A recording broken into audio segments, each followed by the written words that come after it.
And blessed to be a part of your day. Kevin Miller in the morning on KIDO Talk Radio. Phone number is 580-5436, 580-KIDO. And we're waiting to hear from our friend Ammon Bundy. We'll get his thoughts on a few things. Certainly, this is the wonders of live radio. So as soon as Mr. Bundy is ready, we will, hear what he has to say. And, of course, take your phone calls at 580-5436, 580-KIDO. And, of course, when you take a look at what has happened, our friends at The Hill have had a chance to take a look at this, and Federal Judge Gloria Navarro slammed the FBI and the Justice Department on Monday, January 8th, for outrageous abuses and flagrant misconduct in the prosecution of Cliven Bundy and his sons. With us now to discuss, Ammon Bundy. Good to have you with us, sir.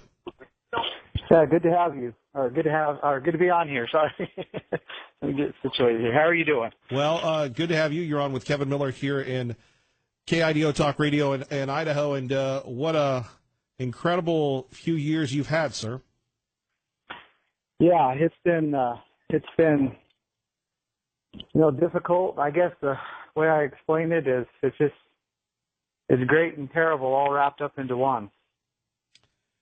Where does your belief in God and the Constitution come from that would allow you to do what you've done, to stand up, to beat the unbeatable, and to come home not without a lot of sacrifice, sir? Well, I believe that the Constitution is a divine document. I believe it is a reason, a huge part of the reason why we have enjoyed so much freedom in this country. And I believe because it organized a general government and put limitations on government so that the people can be free and enjoy life. And I believe that was inspired by our Creator, by God, to keep us free as individuals and as families. And so because of that belief, I believe that it is also my duty and others' duty to stand up when we see the government disregarding those charters, going outside the bounds in which the people have give it, and putting it back in its place. Ammon Bundy joining us here at KIDO Talk Radio with Kevin Miller in the morning. If you had to do everything all over again, would you? Knowing what I know now, I would be even more reluctant than I was before, but absolutely, I would have to do it. You know, I've had a chance to hear from a lot of folks, and Ammon, as you know, you have a lot of friends and supporters here in Idaho and across the country that have been with you through thick and thin, through the light and through the darkest times. Can you take us through your first trip to Oregon to meet with the Hammonds when, according to Mrs. Hammond, you brought her some apples from your farm in Emmett? Yeah, well, just a little bit before that, I didn't know a lot about the Hammonds, but I saw some little bit of headlines here and there about this ranching family and what was happening to them, and I suspected that what was happening to them was very similar to what happened to my family and many, many others, many of our friends and neighbors, and but I felt like my family was fighting a battle, and I couldn't help anybody else fight their battles, and so I tried to ignore it. And my dad asked me about them, what I knew about them, and then one evening, getting ready to go to bed, it was a long day, and I got a message on my phone with a link, and I clicked into that link, and it was an article about the Hammonds. And I just began to read, and it just this urge, I guess, is the best way to explain it, just filled me. And I felt a huge, urge to get involved. I felt a direction like I was supposed to get involved. I was supposed to, do something. And it motivated me to the point where I couldn't sleep that night. And I, the next morning, told my wife that I've got to go over to Harney County and meet the Hammonds and see what this was all about and confirm, these feelings that I was having. And so I did that. And I met with Susie Hammond. I met with Stephen Hammond. Went to the ranch. They showed me around. They showed me, basically what would happen. the fires, why they started the fires, to improve land and also to do backfires to keep their property from burning. And it was a wonderful time, and I began to see even more that these people were the salt of the earth. And what was happening was we could not allow this to happen without trying our hardest to protect them and also to make sure that this doesn't happen to other families. It's quite a journey to Burns, Oregon, in the middle of the night in Harney County. And, as we know, you have a big family not only in Nevada and across the country, but in Emmett as well. That's really a sacrifice. Well, to be honest with you, I looked at it and I began to really, I believe spiritually have some direction and understanding. And that was that what's happening to the Hammond is a type and a shadow of what will happen to the rest of us and to many, many other families if we don't stand and say, and try to put an end to it here. And although it was motivated, I was, directly motivated to help the Hammonds, and that was my motivation. But I also understand still today, because that's not, the Hammond's plight is still not resolved. And still today I believe and understand that what is happening to them, if the people do not get it straightened out, will happen to many, many, many other families across this country. And it won't just be in the ranching industry. It'll be in all the industries. And basically, to put it in a nutshell, if I can, it's basically these families have been ranching there for 100 plus years. Some of them pushing 200 years. They have rights. They have to their lands and to the grazing and so forth there.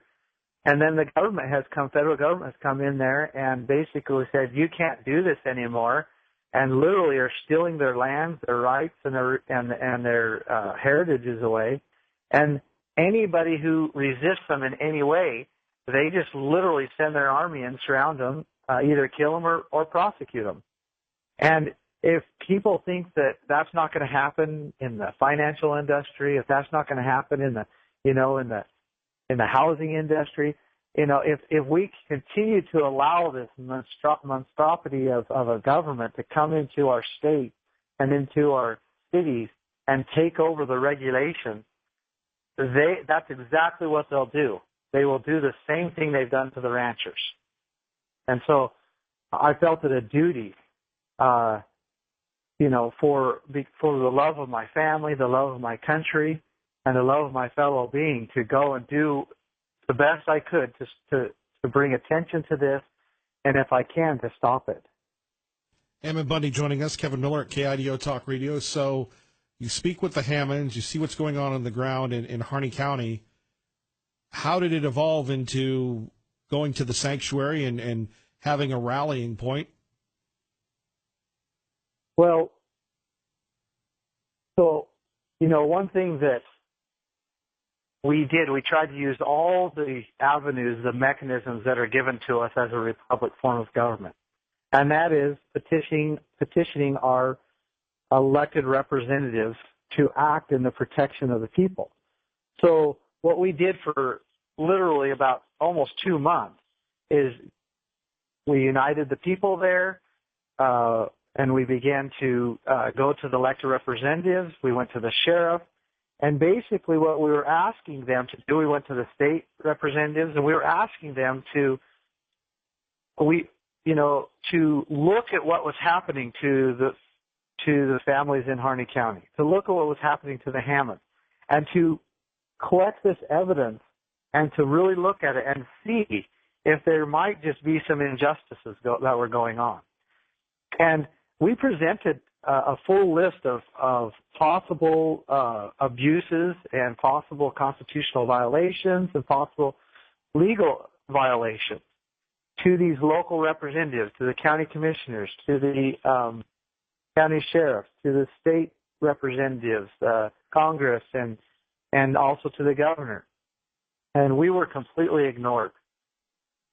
We even had a petition for redress of grievance that had tens of thousands of signatures on it, and they wouldn't even respond back to us. They didn't even respond back to us of their intent of what they were going to do with that.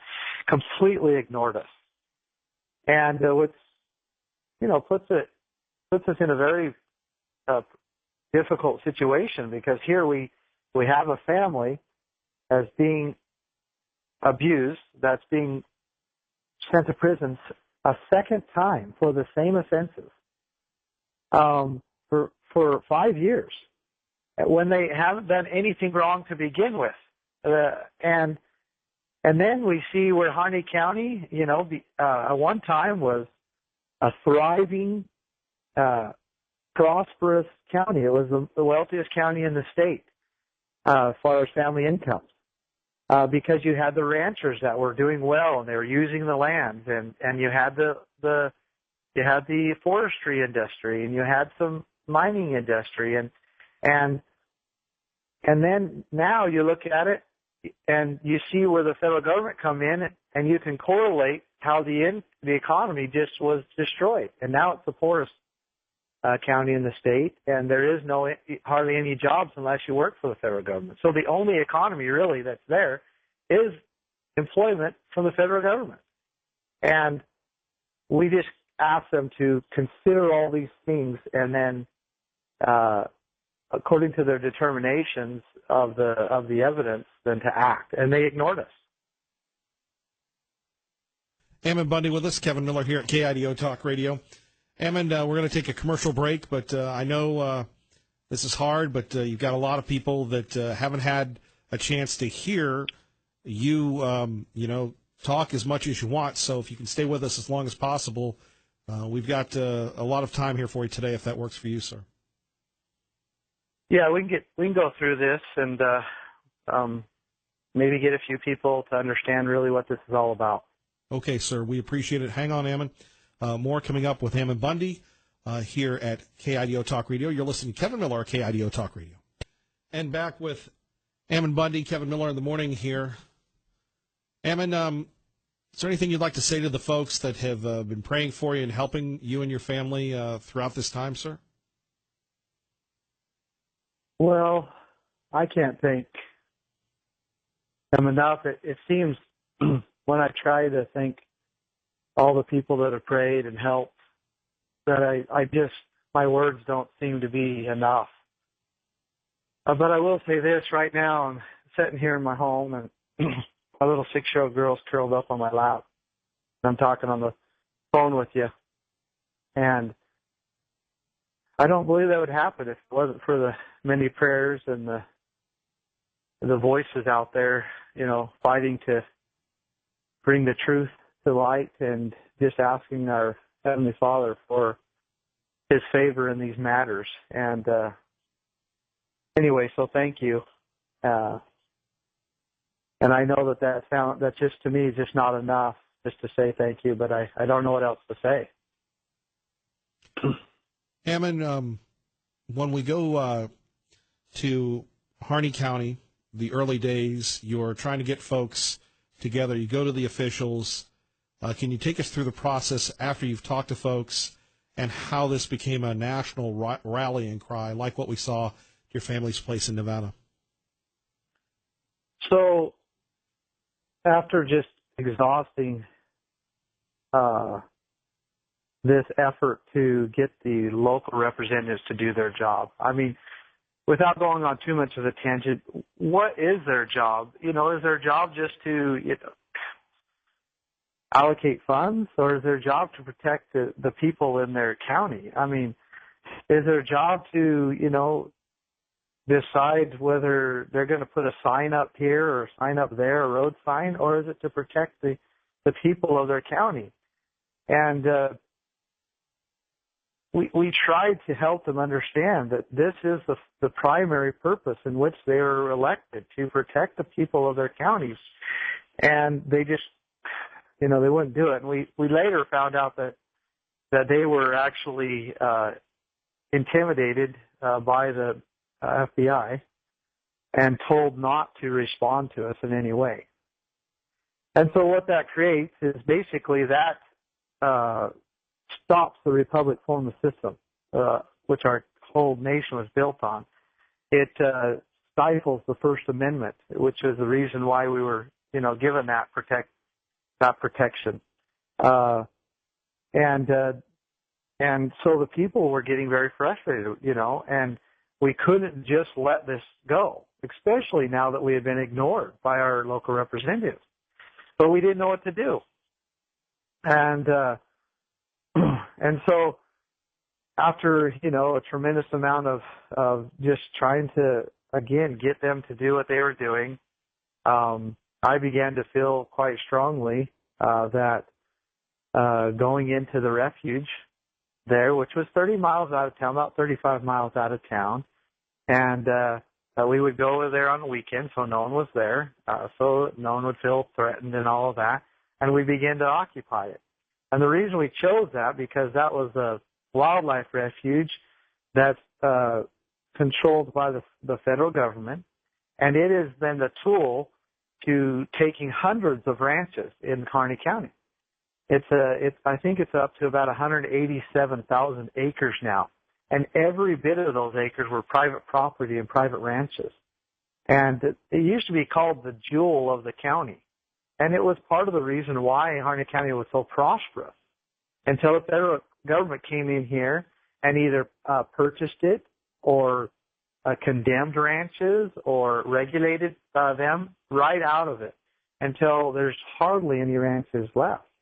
In fact, the Hammonds are one of them, and the refuge comes up around the Hammonds Ranch, which was one of the reasons why the Hammonds were going through the abuses they were going through. The refuge wanted to see the Hammonds gone and was using federal prosecutory powers in order to put them in duress so that they would leave. And so we went in there and began to occupy the refuge and and it also, when we knew it would, also brought national attention. Ammon Bundy joining us, Kevin Miller, KIDO Talk Radio. What was it like, and would you like to clarify what the national media said, Mr. Bundy, that it was an armed standoff there? Yeah, well, it was far from that. We had, I know at least over 1,000 visitors that came to the refuge during the time we were there. We had several hundred people that actually stayed there. Not at one time. It varied up and down. But we, so we housed them, fed them. We had elected representatives from all the surrounding states come visit. We had students from elementary classes came out and did reports on us, and actually interviewed us. And so it was far from what national television was, depicting, and they were obviously trying to demonize us, and which is a tactic again of the federal government to demonize those who they want to destroy or get rid of. And then what they could do is, if they could demonize us, then they can isolate us because everybody's afraid, right? Everybody's afraid to come out, and so then once they isolate us, then they could do whatever they want to. They justify you using force on us, killing us, or whatever they wanted to do. And so this idea of isolate, demonize, and destroy was something that they were trying to do, and they were trying to do it in Burns there. They were trying to do it on national television. But it just wouldn't work because of the people in Harney County were so wonderful. They were just continue to come. They were a little afraid, I'm sure, because of what was being said. But, we were getting at first a bunch of people at night would come. So they're just kind of almost sneaking into the refuge. They were local people, local ranchers, local, great people. And then they go out and say the word, to their neighbors and stuff. Hey, this isn't what the media is telling us. And then next thing you know, we're getting more and more until we've got hundreds of people there every day. And anyway, so that's kind of what was happening there at the refuge. Well, having gone down to the refuge, and thanks to your friend Jared and others, we saw it firsthand, and we brought the reports back. It was very different from the national media. Ammon, can you hang on for a minute? Absolutely. Okay, sir. More coming up with Ammon Bundy. You're listening to Kevin Miller on KIDO Talk Radio. And once again, back with Ammon Bundy joining us. Mr. Bundy, again, we appreciate you joining us. I know it's, we can't describe what you've been through. So we appreciate you taking time to speak with us here this morning. Absolutely. And thank you for all your work. Appreciate it. Well, a lot of people always say, what are the Bundys like? And, again, you don't remember me, but I went to Nevada, and you guys were like the friendliest people ever. And going to Oregon, it just spurred us to go there. And it was just, again, your family is so full of love and patriotism and faith. It's amazing. I remember just hanging out with you in Bunkerville. But regardless of that, let's go back to where you were in Burns. All of a sudden, you've got these FBI folks in. You're very, very isolated. You were isolated, of course, in Nevada, but I mean, that seemed like civilization to where you were in Oregon. Or what was it like on the inside there at the sanctuary?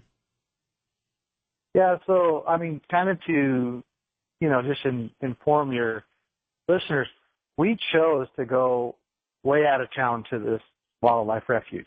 One, because it was, the federal wildlife refuge control, but also because it was 35 miles out of town. And we knew that this was going to bring a lot of attention and so forth, and we wanted to get it out of town. We wanted to not, be in the mix of everything that was, going on in town. So kids could go to school and people can function, and yet could still make our voice heard. Well, if you remember, here we are 35 miles out of town, and then what does the FBI decide to do? They take over the high school and shut it down and take over the county buildings and literally turned Burns into their, I don't know what they wanted to say, their central place they basically turned high school into a base. And there's no coincidence in that. They were trying to incite the people against us, to turn the people against us. There was no reason for them to do that. They were trying to lay I guess it's hard to explain everything that they were doing because there's a lot to it, but basically they're trying to get the people to think that we were really dangerous, therefore that they would turn against us, and again, so that they could use force. And part of doing that was taking over downtown Burns and not allowing the kids to go to school, and so that everybody was affected by this. And it caused a lot of chaos in Burns there.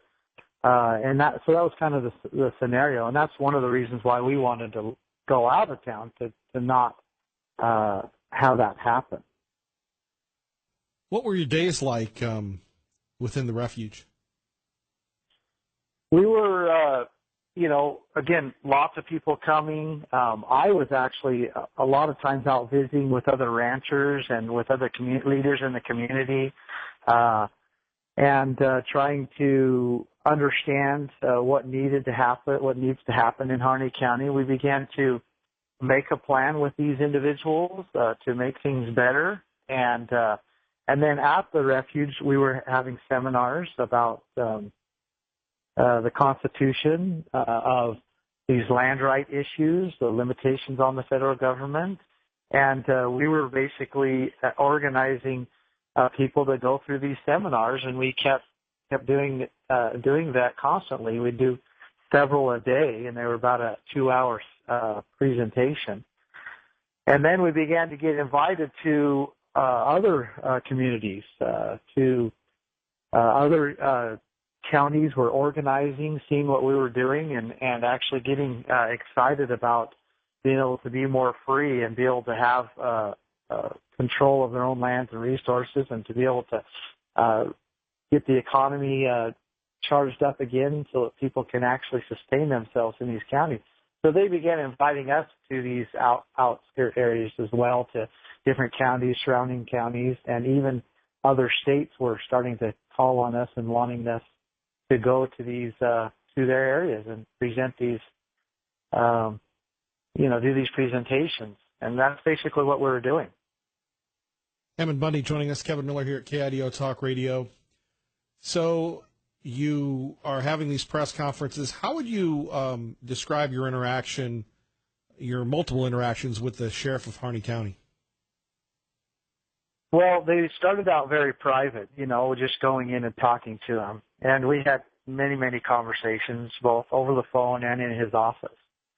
And I could tell he was very conflicted, meaning he could see, I believe personally, he could see the injustice here. But he was also very fearful. And another thing is he wasn't quite educated enough to understand these principles.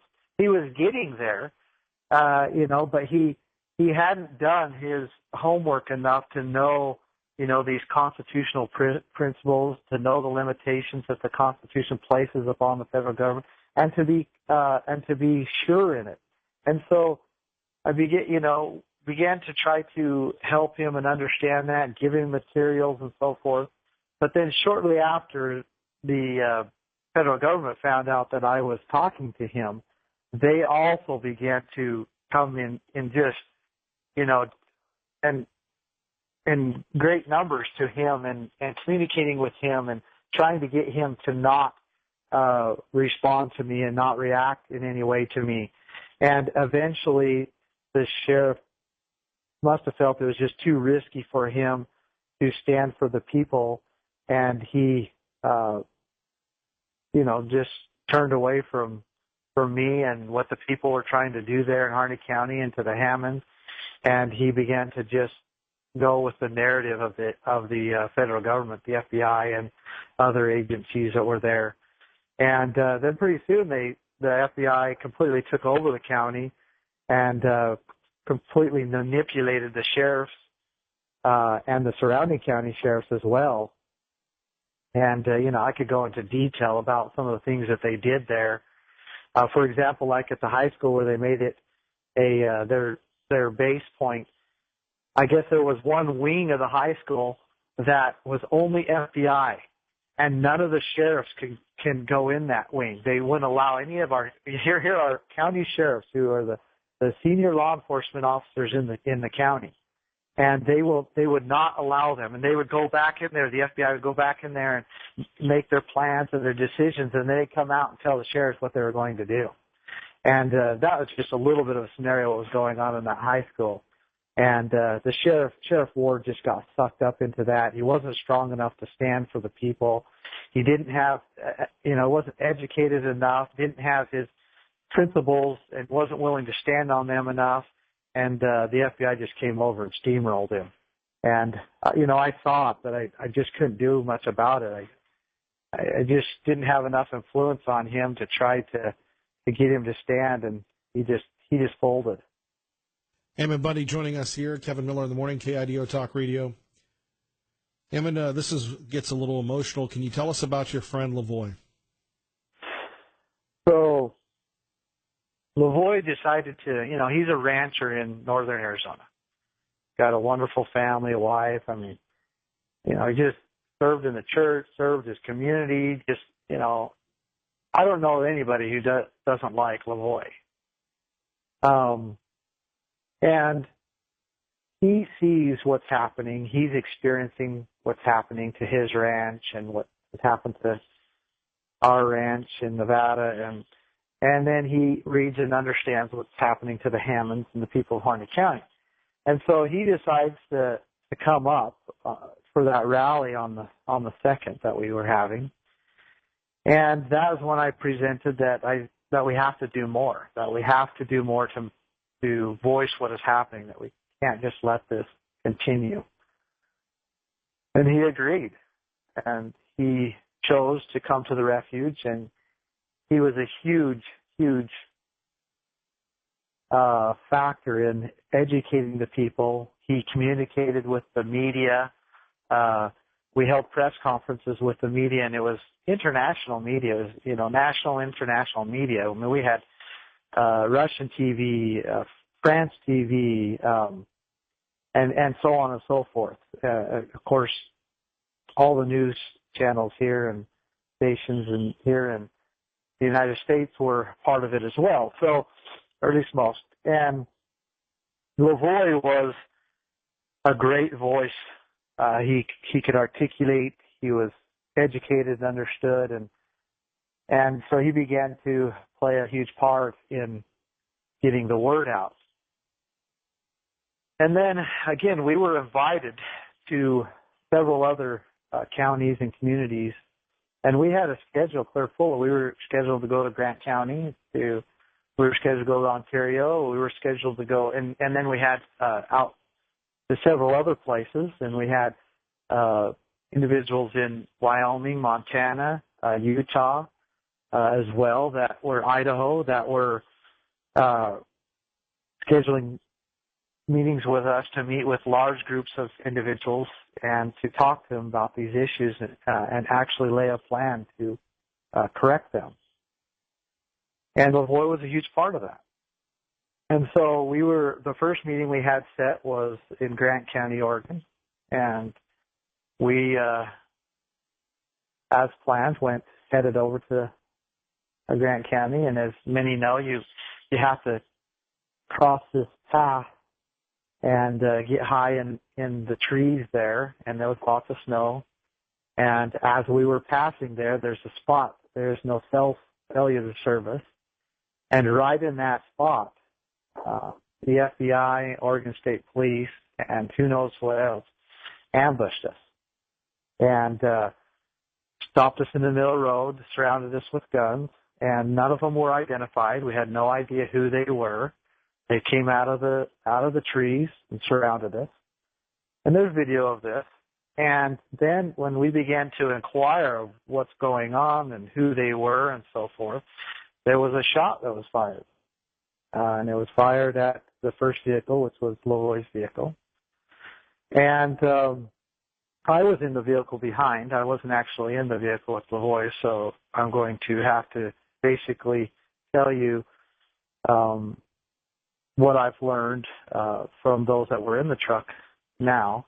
But they were afraid.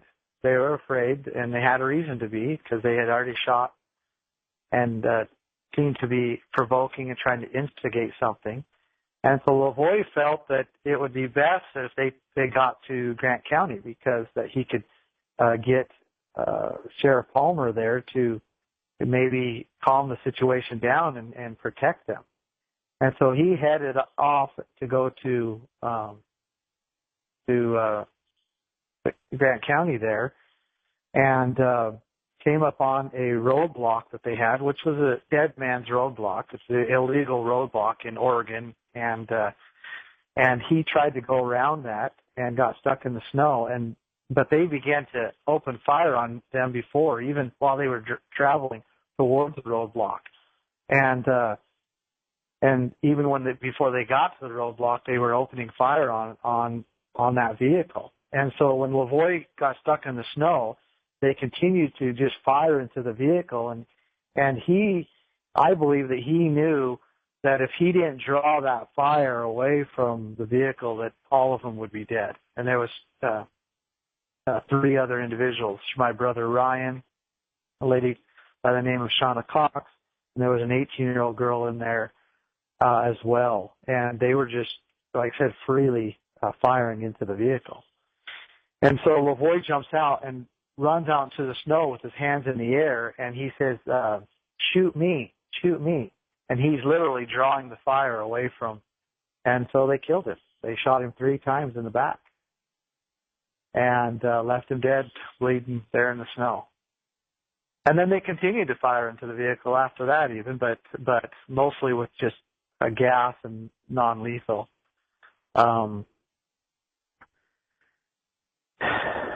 And so they killed a man. And what did they have in their truck? They had a laptop, a PA system, and a projector. They were planning to go to a meeting to teach the Constitution. And it's interesting as we unwind this, and we see that there was emails that said things like, we have to stop the virus. The virus is spreading. Government emails saying the virus is spreading. And they didn't want that truth getting out.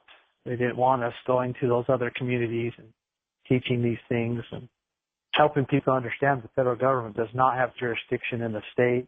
They do not have rights to control the land. They don't have rights to control our communities, our education. That we haven't given them that. Nowhere in the Constitution does it allow for the federal government to come into the state to manipulate and control our schools, to control our industries, to control agriculture.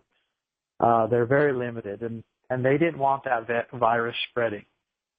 And they killed a man in cold blood in order to stop that virus, and then they threw the rest of us in prison for 2 years.